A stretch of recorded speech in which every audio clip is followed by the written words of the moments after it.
नमस्कार दोस्तों आज जिस शख्सियत के बारे में मैं आपसे बात करने वाला हूँ, उस शख्सियत के कई ऐसे पहलू हैं जिनके बारे में जितनी बात की जाए उतनी कम लगती है। जब भी कभी कोई बात होती है तो उसके बाद लगता है कि बहुत कुछ छूट गया है या भी कुछ और इसमें बकाया रह गया है, क्योंकि कई शख्सियतें ऐसी होती हैं कि उनका जो जीवन का जो स्तर होता है वो इतने कोनों में बटा होता है, इतने भागों में बटा होता है कि उसको समग्र रूप से एक शक्ल देना कई बार मुश्किल हो जाता है।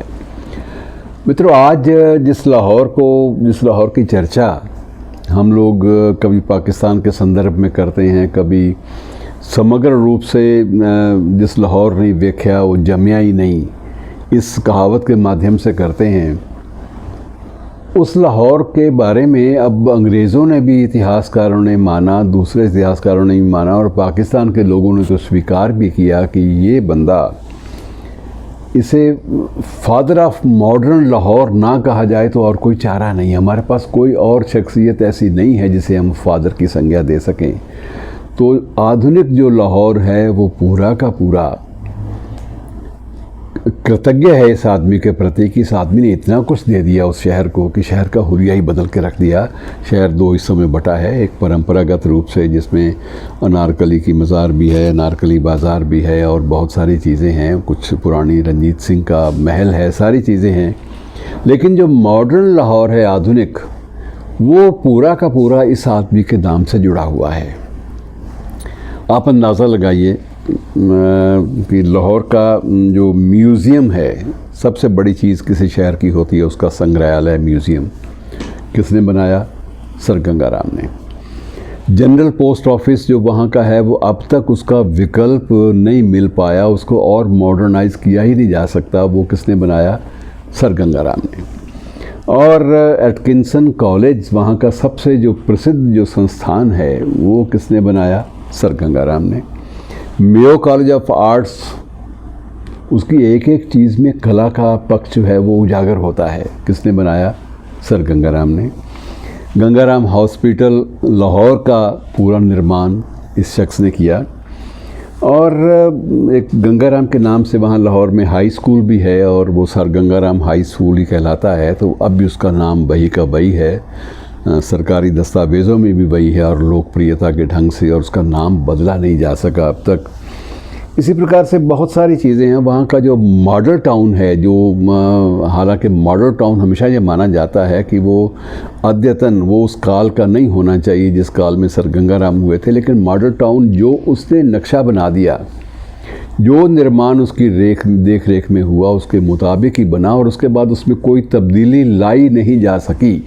तो एक प्रकार से पूरे के पूरे लाहौर में देखें तो समग्र रूप से जो मुख्य जितनी भी इमारतें हैं, जितने भी संग्रहालय हैं, सारे के सारे एक आदमी की खोपड़ी की उपज हैं। और उस आदमी की खोपड़ी के बारे में आप अंदाज़ा लगाइए कि उसने एक बार अंग्रेज़ हुकूमत को पेशकश की कि जो बैरन लैंड जो है डिस्ट्रिक्ट मिंटगोमरी की, जो आजकल जिसे ज़िला साहिवाल भी कहते हैं, वहाँ 50,000 एकड़ एक जंगली ज़मीन पड़ी है जो बिल्कुल उपजाऊ नहीं है, बंजर ज़मीन है। उसने वो बंजर ज़मीन को बदलने के लिए ऑफ़र किए कि इसमें मैं कुछ करना चाहता हूँ इस मुल्क के लिए, जिस मुल्क का मैं बाशिंदा हूँ। उस वक्त भारत एक ही था और अपने आप को वो लाहौर की हर चीज़ से जुड़ा हुआ मानते थे, उस खित्ते की, उस क्षेत्र की।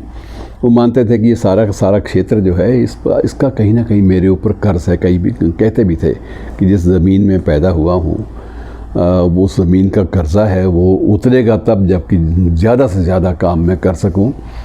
50,000 एकड़ ज़मीन ली, बंजर ज़मीन पट्टे पे ली, सरकार को उसका ख़र्चा भी पल्ले से दिया बंजर ज़मीन का। और उस बंजर ज़मीन में 3 साल में इस शख्स ने वो करामात कर दिखाई कि देखने वाले दंग रह गए कि ये मुमकिन है। और अगर आज पाकिस्तान में सबसे हरियाली जगह देखनी हो, सबसे हरियाली जगह जहाँ फलों के बाग बगीचे भी हैं, तो वो सारा का सारा इलाका एक ही शख्स को सलाम करता है, सर गंगाराम को। सर गंगाराम ने वो 50,000 एकड़ बंजर ज़मीन को हरियाली में इतना बदला कि उसे हरित क्रांति का पिता भी वहाँ पर मान लिया गया। मतलब यह है कि पाकिस्तान का मेजर हिस्सा और वो जो पाकिस्तानी पंजाब है उसका और लाहौर का तो कण कण जो है वो इस आदमी का ऋणी है। कि इस आदमी ने जो भी किया वो एक स्पिरिट से किया, और कुछ लोगों ने तो उसको ये भी कह डाला कि ये शख्स जो है वो एक सेंट भी था और एक दूरदृष्टा भी था। एक सेंट और एक विजनरी, इन दो नामों से लॉर्ड मेलकम ने भी और कुछ और अन्य विद्वानों ने जो लाहौर के बारे में जो कुछ उन्होंने कहा कि अगर ये विजनरी ना होता तो लाहौर की शक्ल वो ना होती जो आज है। लाहौर भी किसी पुराने शहरों की तरह किलों में बटा हुआ या छोटे छोटे राजमार्गों में बटा हुआ शहर होता। और उसके बाद स्थिति ये आई कि उसके बाद ये शख्स लंदन चला गया, वहाँ बीमार पड़ गया। इनका जो निधन था वो वहाँ हुआ और जन्म जो था वो इनका ननकाना साहब ज़िला के पास ये एक गांव है छोटा सा, वो गांव का नाम है मंगते वाला।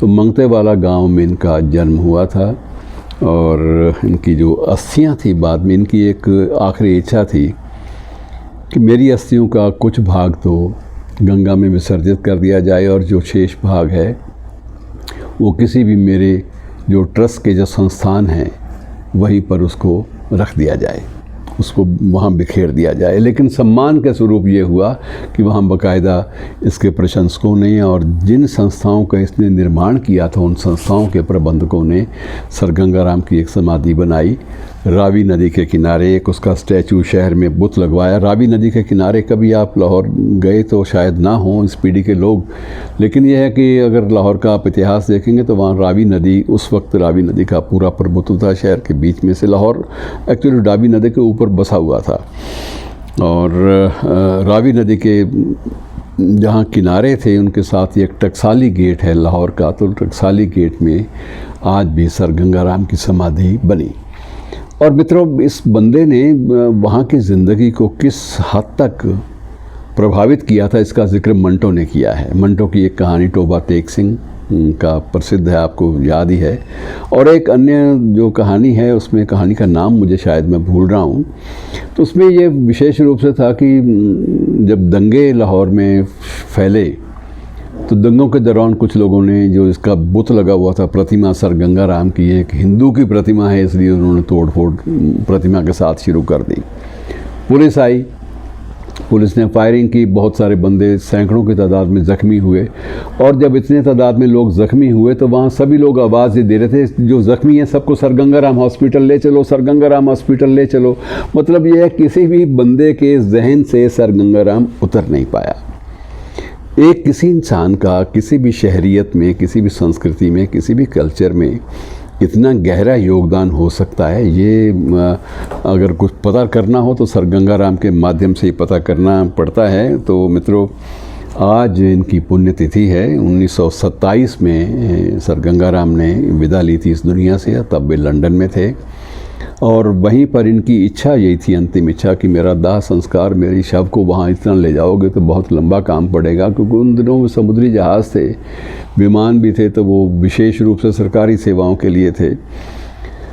तो उन दिनों में इनका जो दाह संस्कार तो वहीं कर दिया गया इनकी अंतिम इच्छा के अनुसार, और उसके बाद इनकी जो अस्थियां थी उसका एक भाग इनकी अंतिम इच्छा के अनुसार गंगा में प्रवाहित किया गया और दूसरे भाग को लाकर इनके प्रशंसकों ने, प्रबंधकों ने बाकायदा एक समाधि बनाई। समाधि का भवन बड़ा आकर्षक है और उसकी डिज़ाइनिंग भी वही की वही है जो इनकी एक डिज़ाइनिंग थी।